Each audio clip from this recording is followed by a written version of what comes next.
So hey guys, and welcome back to another episode of Ames's Corner. How you all doing out there? So ever since we lost out on that 200SX, that Nissan S12 car, I've been kind of bummed out because I've wanted to show you guys me restore and resurrect some long neglected car from somebody's yard. So I've got a few leads here and there, but nothing concrete yet. So I figured today, it's unseasonably cold weather up here in New England. I figured it'd be a good time to take a drive up Route 125. This is a road that goes north-south, south-north in New Hampshire. It's a lot like old US Route 1, where there's a lot of small towns and little villages along it, and different car dealerships, people selling stuff out in front of their yard and whatnot. And in the past, whenever me or a friend of mine or someone's wanted to find a project car, we would take a drive up this road and just see what's out and about. So yeah, we're going to take a ride up this nice little scenic road, and I've already seen a few things we're going to have to stop on the way back and take a look at. But yeah, let's see if we can find a project car for Ames's Automotive Corner. Well, alright guys, I saw something here at this hiding at this equipment dealer here that we just have to take a quick look at. I only saw it out of the corner of my eye. I believe what I saw was a Studebaker Avanti with some numbers on it for sale.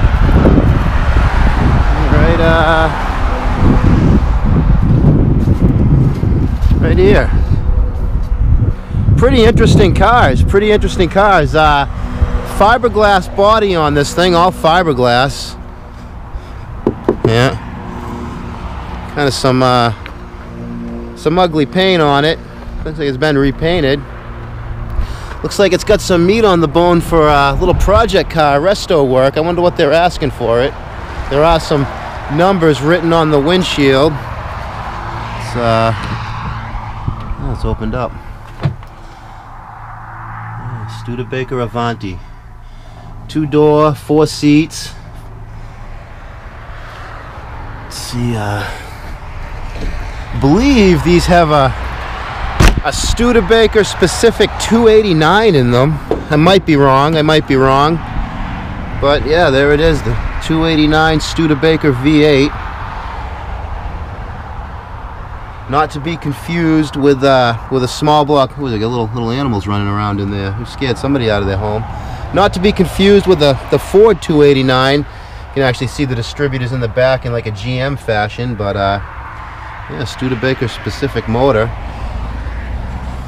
They had a supercharged version of this, which put out about 400 horsepower. Another neat thing about these cars, these are the first car to have underside cooling. Normally you got the big open grill to get air to the radiator. These actually use an underneath opening, and they'll have a high pressure areas formed by the way the shape of the front of the car forces the air into the radiator to keep it cool.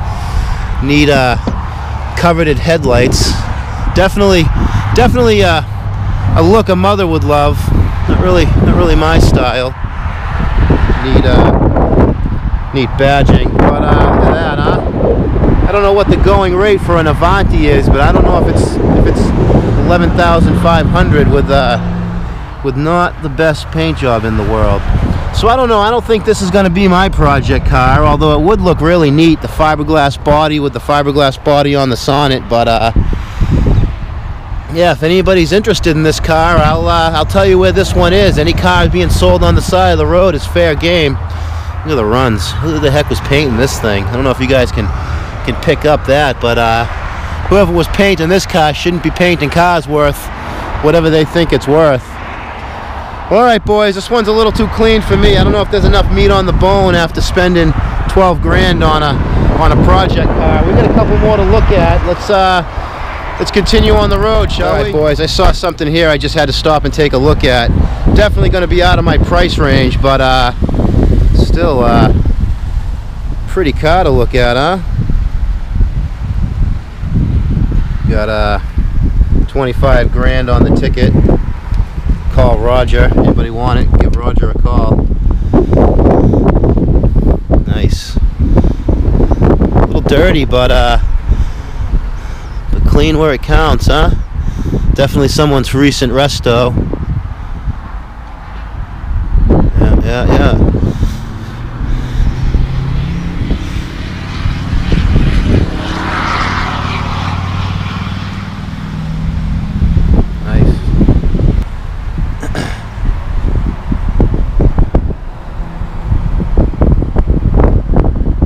car. Nice car. Not really my cup of tea, though. Not really my cup of tea. I'm not a big fan of the Mustangs, although I do like these the Boss cars. 69 Mustang. I should just read the sign. Nice. Well, not really a project car, boys. Not really a project car, but I figure I got to stop and take a quick peek at it. All right, guys. The search continues. Well, there's the next one I saw driving by. I almost missed this one. Almost missed this little diamond in the rough. A 1980 diesel Mercedes. What is this? 300 SD turbo diesel. Wasn't there just one of these on regular cars 2 weeks ago? Boy, look how clean this thing is. Wow. Interesting.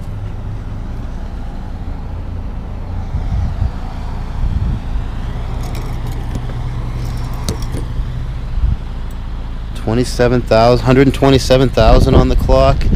Missing some badging, but no big deal. No big deal. Wow, what a pretty car here, huh? And I do want something a little less sporty. I mean, I love the Sonnet, the sports car, but how many sports cars one guy need? It's like the doors are locked up. We're not going to be able to get into it. You guys see in there very well? Wow. Is it clean in there? Even the nubs are still on the steering wheel. Usually those are worn right off with time. Seats are immaculate. Nice. Well, that's a nice car right here. It may not be the fastest car on the road, but boy, when you're driving this thing, look how clean it is under here. This has got to be the cleanest one of these I've ever seen outside.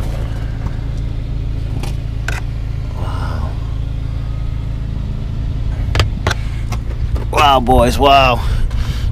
That's the worst of the rust right there, maybe. Might have to ask about this car. This is an actual dealer. But I see a lot of just the usual cookie cutter boring cars out here, other than maybe the 5th gen, or is that a 4th gen Maxima, but this 300 here is bump is pushed in a little bit. No big deal, though. Wow, that's a nice car. I wish we could get a look under the hood. I bet you could eat off that valve cover on this thing. But yeah, they're not open to talk about. We might have to come back and take a look at this one. Take this thing for a little test drive sometime soon. But it being Sunday and it's cold and windy, we're going to get back in the car and see what else we can see. But if they don't want a ton of money, this might be a good candidate right here. I guess it was a nice scenic country drive. I didn't really see anything that piqued my interest as far as a project car. That Avanti wasn't bad, but for $11,500, is that really what those cars are worth right now? I remember when those things were pretty much being given away back in the day.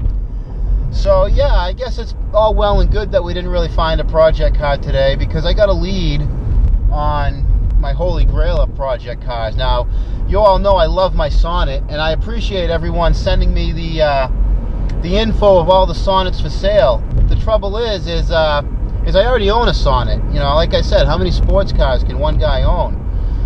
So my ideal project car would be a V4 Saab 95 or 96. 95 being the wagon, and the 96 being the famous Eric Carlson rally car. I'm sure a lot of you guys have seen. Maybe you don't know off the top of your head, but that's the rounded Saab, the bullnose Saabs. And about 2 weeks ago, I got an email from a gentleman telling me that he's had one since the 80s. He got from an old gentleman, really well cared for. He drove it for a while, and then he parked it in the late 80s, put a tarp over it next to his garage, and hadn't looked at it for a while. In 2008, quite a few years later, he pulled the top off of it, took a look at it, took a bunch of pics, kind of teased me with 2 pictures of that Saab. Why don't you guys take a look at those 2 pictures right now. But yeah, that guy sent me those 2 pictures. Wicked tease, super tease. I don't know if the car is soccer ball wheels or how rotted out, but from those 2 pictures I saw, we got that one first picture. I guess that looks like the trunk pan, and the trunk pan looks perfect on that car. And anybody that knows those old Saabs knows those trunk pans were really the first part of the floor to rot out. And if it's not rotted out on that car, that might be the diamond in the rough I'm looking for. But yeah, we're going to be going up to look at that car hopefully the next few weeks, and we're going to be blowing all of my YouTube earnings on it, unless I can find something more suitable, and that's why we went on this ride today. And as you can see, there's a lot of cars up here in New Hampshire, but we didn't see anything good today. So anyways, guys, if I hear anything more about that Saab 96, we're definitely going to be seeing that on the channel one way or another. And on that note, boys, until next time, keep it out of the cabbage.